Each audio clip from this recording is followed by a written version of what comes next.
Hello and welcome to another video. In this one, we're going to go over the update to the public test session. We've got Alpha Balance 1.1. We're going to go over what has changed from the last one, their reasoning behind it, what possible gameplay implications those have, and then my opinions on them. So a handful of the clan lasers have been reworked, adding back some of their previous damage at the cost of increased duration, with a handful of inner sphere mechs having their defensive quirks reduced.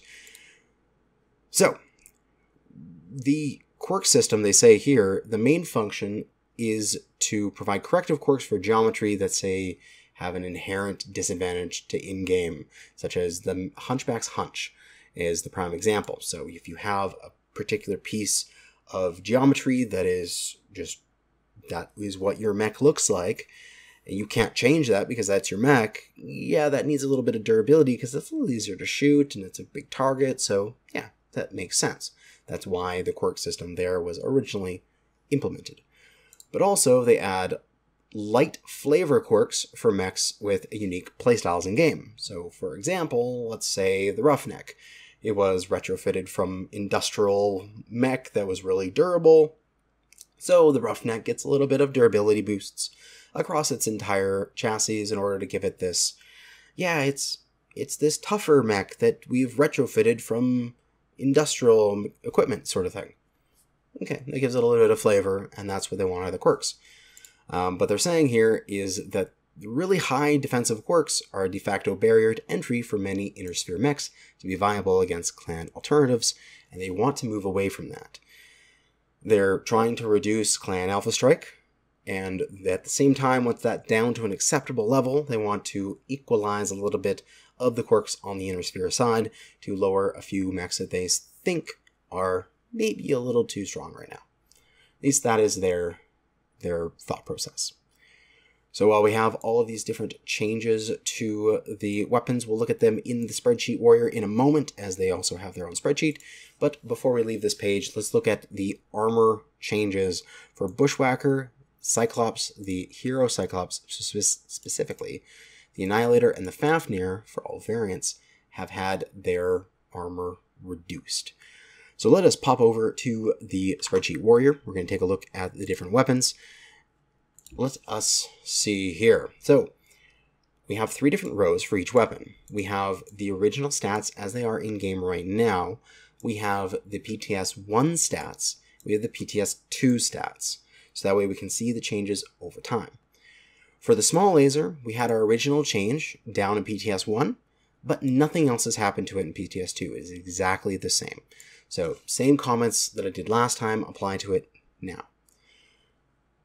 For medium laser, this is the one that I really focused on last time. It was the one that was really nerfed the hardest.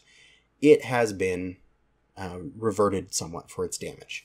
So where PTS 1, its damage was down at 5.25, which is far too low, I requested, or at least advised, that a 6 or a 6.25, somewhere in that range would be more applicable for its damage. They have risen it to that 6.25. Along with that raise of damage, we have a slight increase in cooldown compared to the PTS 1, but it is still less than the current live servers. That is why this is still green. It's less than live. It's a buff from live. That is basically what the green means. They've reduced the range by 30 meters down to 370. This is actually very close to the Inner Spheres version of this weapon that has a max range of 360. So a Inner Sphere mech with any increase to range mods, such as like plus 10% energy range or a filled out skill tree, could theoretically shoot the same distance, if not a little bit further than the clan laser. Although, even if that occurred, the clan side can still probably get those same boosts. So, yeah, they're really close to each other. Although, interestingly, max range is the same. Typically, max range will be 2 times weapon range. But in this case, they changed the optimal range without changing the max range. So that's still at 800. So you can still tickle a little farther than Inner Sphere can. For duration, they massively increased it. So 1.25 to 1.38. But it's not that bad once you do the math on it, because all of the duration decreases that occur are also a percentile based. So if we switch over to the game here, I have a Marauder 2C that I have been testing. We go into the Mech lab, but we have 3 ER large lasers, 6 ER mediums, and I have a full 10%, I believe it is. We go to energy, laser duration, minus 10% from the skill tree. So because of that, our 1.6 duration for ER larges, but we're not there yet, we're talking about ER mediums, 1.38 is reduced by 0.138. So that reduces it to what, 1.4 something? I believe it is. So, 1.4, what am I talking about? 1.38 would reduce it to 1.2 something, 1.25, 1.24. That's what I was saying. So, with that minus 10% you can get from the skill tree, this increased duration can be what the stock duration used to be. So it's not that bad once you put the skill tree into it, but it does increase the damage, increase the duration. You do have to hold your target for a little bit longer in order to get the full duration on them, but I think that's okay. These changes have increased the damage per duration. Because the damage was nerfed so badly in the first one, the damage per duration was just horribly low, down at 4.2. Now it's at 4.5. It's still much lower than the original at 5.6, but the DPS is higher than the last test. The damage per heat is much higher than the last test and is almost the same as the original, which was my sort of stickler for the last one, was how hot they became. So I can accept this change, the ER medium. I can accept it. It's gonna give the mechs that can and want to run 6 or 7 of them essentially another laser. Because if you're running 6 of these, comparatively to the first test, you're getting a damage more per laser, and that's 6 more damage, which is effectively another laser worth of damage. That's a big change comparatively to the last test, so individual mechs that are just using medium lasers aren't as screwed. That's good. For large laser, no changes here for any of these stats, but the one thing, which we actually mentioned a little bit earlier, is the duration hasn't increased dramatically, from 1.35 to 1.6. But similar in the case to the medium laser, if we head back to the Mech lab, we see that the large laser, because it's a larger number, it has a larger reduction, because it's a percentile based and not a flat number. That 1.6 is being reduced by 0.16, which is going to bring it down to 0.44 if my math is correct, which, while it is higher than the stock duration of the current live servers, it's not that bad. Specifically, also, we get the chance to fire 3 of these at the same time. The damage per duration is tanking with this a lot, but consider the fact that before you would only be able to fire 2 of these. So 8.15 times 2, so about 16.3 would be your damage per duration for firing 2 lasers at once. Now we have 6.25, so that is, what, 18.75? So it is actually better damage per duration when you're firing 3 of these than if you were firing 2 of them before. So the Alpha Strike damage per duration is a little bit better, but the individual weapons are worse. That same Alpha Strike, while it's performing a bit better, is an extra 4-ton slot and energy hardpoint. The damage per second, has gone down a little bit. Damage per heat, it's still the same as before, as none of these values have changed.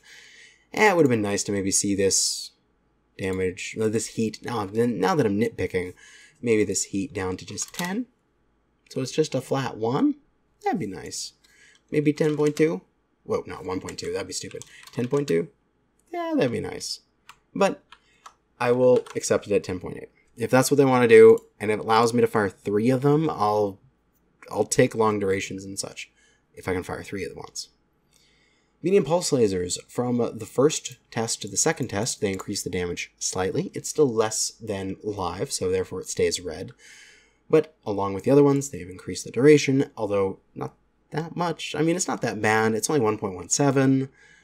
You get your duration on there, minus 10%. You're going to be minusing 1.17.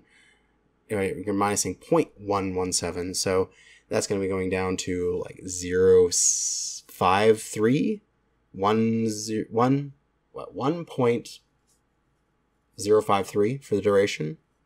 It's fine. That's completely fine. Just 1 second for duration. Damage per duration is lower, which is unfortunate. But the damage per second is okay. So it's still going lower and lower because... Wait, is it? Why is that? The cooldown didn't change. The damage is higher. Why the damage per second go down? Right, because the damage per second takes in consideration the duration. That is why it went down, which is an important thing to know. Your lasers don't start recycling until they've fully burned. So an increase in duration without changing the appropriate amount in cooldown actually decreases the DPS. It's very slight, but it's there. Damage per heat is fine. It's pretty close to what it was originally, so that's okay. Large pulse lasers, again, nothing has changed over here. We have a duration increase, but again, we're firing 3 of them and not 2 of them. So the damage per duration and such, you're going to be putting more damage downrange, but it's heavier and hotter. Damage per second is fairly good, fairly that. The damage per heat is the same. Heavy mediums and heavy larges, just to speed this up, have got their damage back to their original values. The heat is still slightly down with the same damage for the heavy mediums, while the heat never changed for the heavy large. And then for both of these, longer durations. Heavy large laser is at 1.75, and the heavy medium is at 1.6. Overall, I'm okay with these. We're going to take a look at the store here real quick to look at some of the reduction in quirks. I'm not sure exactly what the live numbers are for these, but for example, we'll take a look at the Bushwhacker X1. We've got only, what is it, CT of 6 now. It's right torso of 6. I gotta look at this in Mech Lab. This is kind of hard to read down there. Yes, so 11 on the right arm, 6 on the left arm, 6 in the side torso, 6 in the center, other side torso, and then 6 or 8 in the, I can't tell, these numbers are so hard to read if it's 6 or 8. 6 in the center torso there, so some damage, some armor reductions for it. Then the rest of them were assault mechs, if I am not mistaken. We had the Fafnir, which is not on this list yet. We had the Annihilator, that'll be here. Annihilator 2A. CT is now 8. That's a lot of reduction. CT is 12, that's left arm. CT is 16 there. CT is 16. CT is 11. Okay, so they have reduced these durabilities a bit. You can still increase these for like through the skill tree by leveling that up completely. So my Annihilator 1X here, its base is only 11 in the CT, but I own one on this free-to-play account, and I know that I've fully increased its durability tree. So if I take a look at mine in the Mech Lab, it's got still its plus 24 there. So that's still a fair amount of armor. It's got 144 in the center, 95 on the sides with a very front-loaded distribution. I can get it. These things were a little tanky, although I don't know how the community will react to taking away durability when it seems like you're trying to increase time to kill, because that seems counterproductive. Maybe it would have been better to wait on those particular changes for a future date. It kind of feels like, again, something that PGI tries to do with their PTSs is muddy the waters, where, like what they did for the energy draw PTS, which was a failure, they put the system in, but then they changed a bunch of weapons and they changed a bunch of other stuff on top of it instead of just letting the system get tested.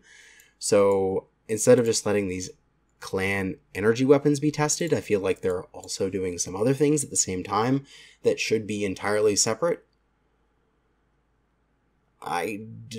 Whatever. I don't know. I am fine with these laser numbers. We're going to be firing 3 of these weapons now. Like, this mech with 3 ER larges is quite nice. Instead of 2 heavy larges. So I'll use that now, and I'll shoot a little bit farther, and I'll be better when I'm fighting LRMs on Polar Highlands, because I can tickle them out at range. But again, like last time, I'll reiterate, if you're going to be having a alpha strike thing, but alpha strikes aren't really getting that much smaller, so like the typical 6 ER medium 2 Gauss here is still going to have 67.5 damage. My Marauder 2C with the new design is, how much damage? It's 67.5, the exact same. So, I don't know. If you feel like you're trying to reduce alpha strike, I still think that you should go directly after the thing that allows people to alpha strike, which is the heat scale system that has loopholes in it. But that's not going to occur because I've tried to do that and it didn't work. So, okay, if you change these weapons, our mech warriors will continue to be slippery, and we will continue to do fairly high alpha strikes with weapons that fit together in both range profiles and such, and firing profiles, and don't share heat groups, because that is what we do. So unless you do something that directly affects those, we will always combine weapons and fire them at long ranges in alpha strikes. But yeah, that's it. A little longer than I wanted it to be, because I wanted to make this video in like 10 minutes, and now it is like 18. Sorry about that. Thanks for watching, and good hunting.